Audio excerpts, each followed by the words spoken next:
Hello friends, psychology की पाठशाला में मैं आपका दोस्त डॉक्टर विवेक माहेश्वरी। आज साइकोलॉजी की पाठशाला में हम समझने वाले हैं ह्यूमनिस्टिक साइकोलॉजी, मानवतावादी मनोविज्ञान। नाम से बड़ा स्पष्ट हो रहा है कि मानवतावादी मनोविज्ञान जो कि मनुष्यों के बारे में सोचता है, जो कि मानवता के बारे में सोचता है। और जब मानवता के बारे में सोचता है तो कहीं ना कहीं पॉजिटिव एक कुछ इंप्रेशन आता है कि जो मनुष्य है वो बड़ा पॉजिटिव है, मनुष्य नेगेटिव नहीं है। मनुष्य जो है, जो ह्यूमन बीइंग है, वो निराशावादी नहीं है बल्कि आशावादी है। ऐसी बात करती है मानवतावादी मनोविज्ञान। जब भी हम मानवतावादी मनोविज्ञान की बात करते हैं तो और भी स्कूल हमारे सामने आते हैं, जैसे कि साइको एनालिसिस हमारे मन में आता है, तो बिहेवियरिज्म हमारे मन में आता है, स्ट्रक्चरलिज्म हमारे मन में आता है, फंक्शनलिज्म हमारे मन में आता है। इन सब के ऊपर हम लोग बात कर चुके हैं। आज पूरा कंसंट्रेट करेंगे केवल और केवल ह्यूमनिस्टिक साइकोलॉजी, मानवतावादी मनोविज्ञान के ऊपर। जब भी हम मानवतावादी मनोविज्ञान की बात करते हैं तो दो साइकोलॉजिस्ट के नाम आते हैं। एक का नाम है कार्ल रोजर्स और दूसरे का नाम है अब्राहम मैस्लो। वैसे तो बुक्स कहती हैं कि कार्ल रोजर्स और अब्राहम मैस्लो दोनों ही इस मानवतावादी जो मनोविज्ञान है उसके फाउंडर हैं, लेकिन कुछ बुक्स कहती है कि नहीं साहब, कार्ल रोजर्स इसके संस्थापक हैं और जो अब्राहम मैस्लो हैं वो इसके स्पिरिचुअल फादर हैं। दोनों में बात एक जैसी है। दोनों ने ही, मतलब कि रोजर्स ने भी और मैस्लो ने, दोनों ने इस मानवतावादी उपागम के लिए काम किया था या मानवतावादी मनोविज्ञान के लिए काम किया था। आप दोनों को इसका फादर मान सकते हैं। लेकिन अगर कहीं क्वेश्चन आता है कि कार्ल रोजर्स हैं तो भी ठीक है, अब्राहम मैस्लो हैं तो भी ठीक है, और दोनों हैं तो भी ठीक है। तो अब बात करते हैं सीधी इस टॉपिक के ऊपर। देखिए, जब भी हम ह्यूमनिस्टिक साइकोलॉजी की बात करते हैं तो इसको थर्ड फोर्स ऑफ साइकोलॉजी माना जाता है। थर्ड फोर्स क्यों माना जाता है, सेकंड क्यों नहीं माना जाता है, फर्स्ट क्यों नहीं माना जाता है? अभी यहां पर मैंने दो शब्द यूज किए थे, साइको एनालिसिस एंड बिहेवियरिज्म। पहला जो फोर्स है वो साइको एनालिसिस को माना जाता है मनोविज्ञान में, और दूसरा फोर्स माना जाता है बिहेवियरिज्म को। साइको एनालिसिस के जो संस्थापक कौन थे, वो थे सिगमंड फ्रायड, और बिहेवियरिज्म के कौन थे, वो थे वॉटसन।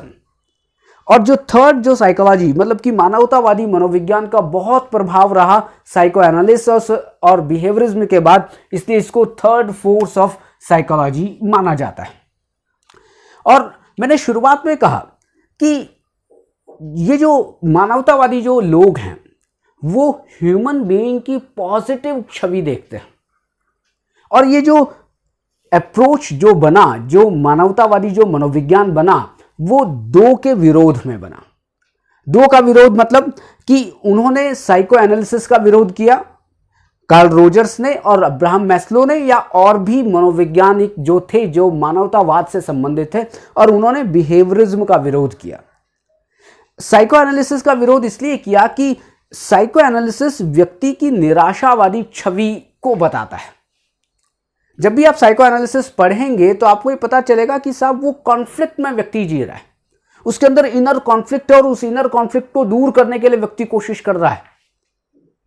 मतलब ये समझ में आ रहा है कि जब भी हम साइको एनालिसिस की बात करेंगे तो साइको एनालिसिस निराशावादी छवि को प्रदर्शित करती है एक ह्यूमन बीइंग की।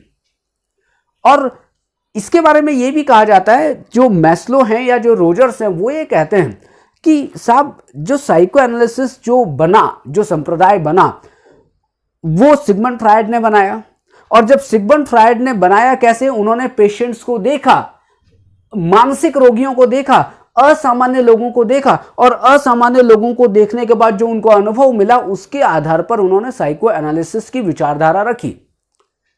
तो मैस्लो ये कहते हैं कि साहब असामान्य लोग, जो मानसिक रोग जो है जिनको, या जो हेल्दी नहीं है, उनके आधार पर आप हेल्दी लोगों को समझने की कोशिश कर रहे हैं। ये बिल्कुल गलत है। कि अगर आपको हेल्दी लोगों को समझना है तो आपको हेल्दी लोगों के पास जाना पड़ेगा। बल्कि साइको एनालिसिस ने क्या किया, जो मानसिक रोगी थे उनको देखा, उनके बारे में जो समझ उत्पन्न हुई उसके आधार पर उन्होंने कहा कि नहीं साहब, हमेशा लोग ऐसे ही होते हैं, निराशावादी होते हैं, उनके अंदर जो अनकॉन्शियस माइंड है उनमें कॉन्फ्लिक्ट चलता रहता है और उसी वो कॉन्फ्लिक्ट में जीते रहते हैं। ये बात हुई साइको एनालिसिस की। इसका विरोध किया था मैस्लो ने और कार्ल रोजर्स ने। और दूसरा, जब बिहेवियरिज्म की बात आई तो बिहेवियरिज्म के बारे में रोजर्स और मैस्लो कहते हैं कि साहब, बिहेवियरिज्म कहता है कि जो ह्यूमन बीइंग है वो एक मैकेनिकल मशीन जैसा काम कर रहा है। कैसे मैकेनिकल मशीन? कि एक स्टिमुलस आया, उस स्टिमुलस के प्रभाव के लिए उसने कुछ काम कर दिया। और दूसरी बात कि जितने भी अगर बिहेवियरिज्म के आप एक्सपेरिमेंट देखेंगे तो वो कबूतर के ऊपर हुए हैं, बिल्ली के ऊपर हुए हैं, चूहे के ऊपर हुए हैं, कि आप जानवरों के ऊपर काम कर रहे हैं और कह रहे हैं कि नहीं साहब, जानवर जैसा व्यवहार जो जानवर कर रहे हैं वैसा ही व्यवहार ह्यूमन बीइंग करते हैं। ऐसा बिल्कुल भी नहीं होता है।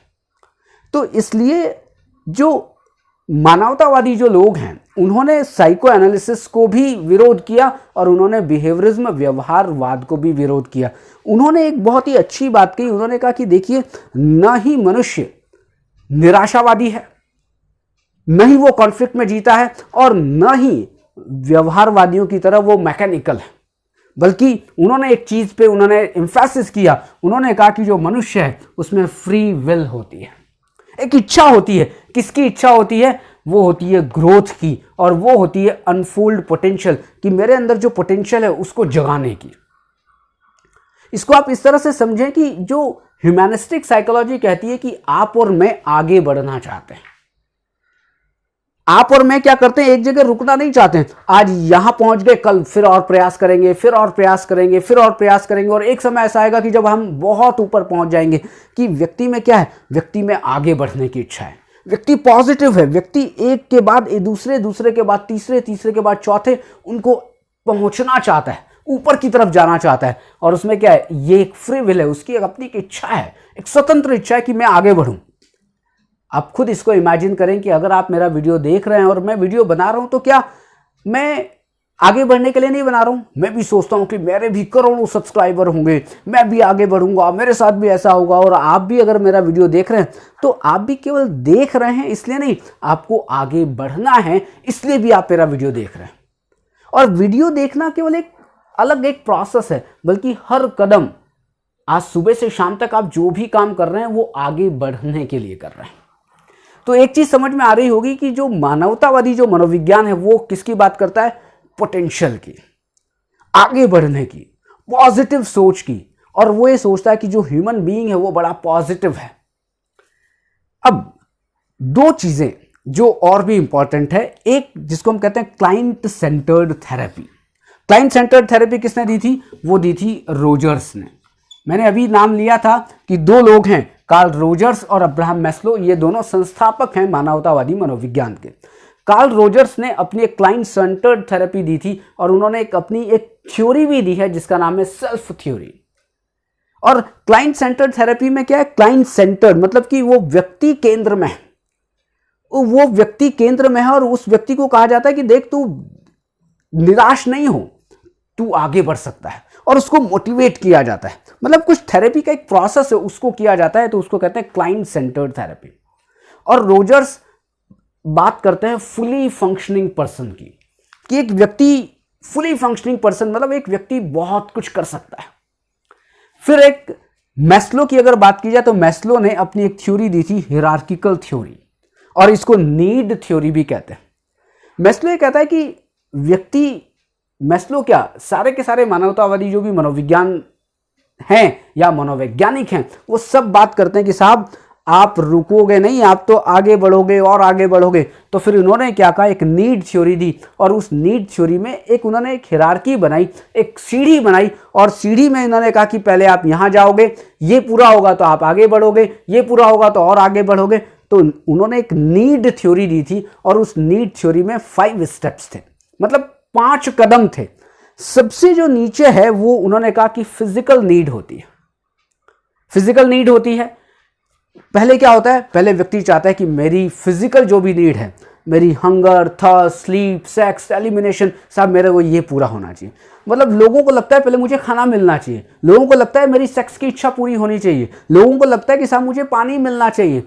अगर आप 5 दैहिक आवश्यकताओं की बात करें, हंगर, थर्स्ट, स्लीप, सेक्स और एलिमिनेशन, तो सेक्स और एलिमिनेशन के बिना तो आप जी सकते हैं, लेकिन क्या आप खाना खाए बिना जी सकते हैं? क्या आप पानी पिए बिना जी सकते हैं? क्या आप नींद पूरी ना हो 2 दिन, 3 दिन, 4 दिन, 5 दिन, उसके बाद मर गए? मतलब हो क्या रहा है? वो ये कहता है कि देखिए, पहले क्या है, पहले व्यक्ति चाहता है कि मेरी शारीरिक आवश्यकताएं, जिसको हम कहते हैं फिजिकल नीड, पूरी होनी चाहिए। ऐसा नहीं है कि जितनी मुझे भूख है उतना ही खाना है, नहीं, मुझे 1 रोटी तो मिलनी चाहिए, आधी रोटी तो मिलनी चाहिए। मतलब इसको कहते हैं पार्शियल फुलफिलमेंट ऑफ नीड। और जब उसको दैहिक नीड पूरी हो गई, या अच्छी तरह पूरी हो गई या पार्शियल, आंशिक रूप से पूरी हो गई, तो अब आगे बढ़ा कि नहीं साहब, मुझे फिजिकल के बाद सेफ्टी नीड, अब मुझे सुरक्षा चाहिए। सुरक्षा, आप 3 बातों को जानते होंगे, रोटी, कपड़ा और मकान। रोटी मिल गई कहां पर? फिजिकल नीड में, शारीरिक आवश्यकता है। अब रोटी ना मिले और आप कहें नहीं मुझे एक बहुत बड़ा मकान मिलना चाहिए, नहीं, पहले आप कहेंगे मुझे खाना मिलना चाहिए, आप कहेंगे मुझे पानी मिलना चाहिए, आप कहेंगे मुझे सोना है, मुझे नींद की आवश्यकता है, मुझे नींद पूरी होनी चाहिए। उसके बाद सेफ्टी। सेफ्टी मतलब किस चीज की? शरीर की। कपड़ा। सेफ्टी मतलब किस चीज की? मकान। सेफ्टी मतलब मुझे किसी भी तरीके से सुरक्षा की आवश्यकता है। अब सुरक्षा की आवश्यकता पूरी हुई तो फिर तीसरी नीड आएगी, जिसको कहते हैं लव एंड बिलोंगिंगनेस। अब साहब, मुझे लोगों के साथ रहना है। मुझे क्या है कि लोग भी मुझे प्यार करें, मैं भी लोगों को प्यार करूं, मैं भी लोगों का सम्मान करूं, लोग भी मेरा सम्मान करें, मैं भी लोगों को स्वीकार करूं और लोग भी मुझे स्वीकार करें। अब क्या हो रहा है? अब हम परिवार में रहना चाहते हैं, हम लोगों से संबंध बनाना चाहते हैं। कब? जब हमारी फिजिकल नीड पूरी हुई, फिर उसके बाद हमारी सेफ्टी नीड पूरी हुई, उसके बाद हम लव की तरफ जाते हैं। पहले लव नहीं चाहिए, पहले रोटी चाहिए, पहले हमें मकान जैसा, मतलब कुछ सेफ्टी चाहिए, उसके बाद लव एंड बिलोंगिंगनेस। उसके बाद लव एंड बिलोंगिंगनेस भी मिल गया, तब क्या चाहिए? तब हमें चाहिए एस्टीम, जिसे कहते हैं सम्मान। सम्मान 2 तरीके का, दूसरे लोग मुझे सम्मान करें, एक बात, आप भी ये चाहते हो कि दूसरे लोग सम्मान करें, और दूसरा एक सम्मान होता है सेल्फ एस्टीम। विवेक, शाबाश, तूने बहुत अच्छा किया। आप क्या बोला? आपको एक सेटिस्फेक्शन मिलता है कोई काम करने के बाद, और जो वो सेटिस्फेक्शन है वो आपके लिए सेल्फ एस्टीम है। अब जब सेल्फ एस्टीम भी मिल गई तो अब क्या है? अब और आगे बढ़ना है। क्योंकि होता क्या है कि जब पेट भर जाता है, सारी चीजें ठीक हो जाती है, तो अब व्यक्ति चाहता है क्या है? अब मैं सोचूं कि मैं आया किस लिए इस धरती पे, मैं हूं क्या, व्हाट एम आई। इसका मतलब है कि सेल्फ एक्चुअलाइजेशन की तरफ जाना चाहता है।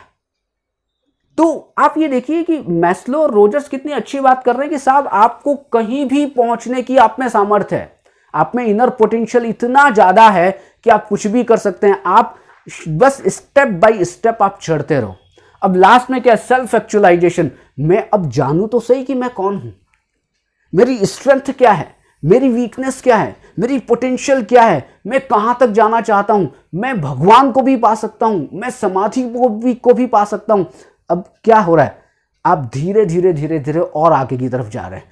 बस यही है मानवतावादी उपागम। ये बस ये बात नहीं करता कि व्यक्ति कमजोर नहीं है, व्यक्ति निराश नहीं है, नहीं, व्यक्ति तो मजबूत है, व्यक्ति में वो ताकत है, व्यक्ति में इनर पोटेंशियल है कि वो कुछ भी कर सकता है। यही है क्रक्स ह्यूमैनिस्टिक साइकोलॉजी का। तो आपको ये कैसा लगा सिद्धांत? ह्यूमैनिस्टिक साइकोलॉजी कैसी लगी और साइकोलॉजी की पाठशाला कैसी लगी? तो कल फिर मिलने वाले हैं एक नए वीडियो के साथ। लेकिन अगर आपने अभी तक इस चैनल को सब्सक्राइब नहीं किया है तो सब्सक्राइब करिए, इस वीडियो को लाइक करिए, और यदि किसी को ह्यूमैनिस्टिक साइकोलॉजी पढ़ना है, समझना है, तो इस वीडियो को आगे फॉरवर्ड करिए कि जिससे वो लोग भी ह्यूमैनिस्टिक साइकोलॉजी को अच्छी तरह समझ पाए। Thank you very much.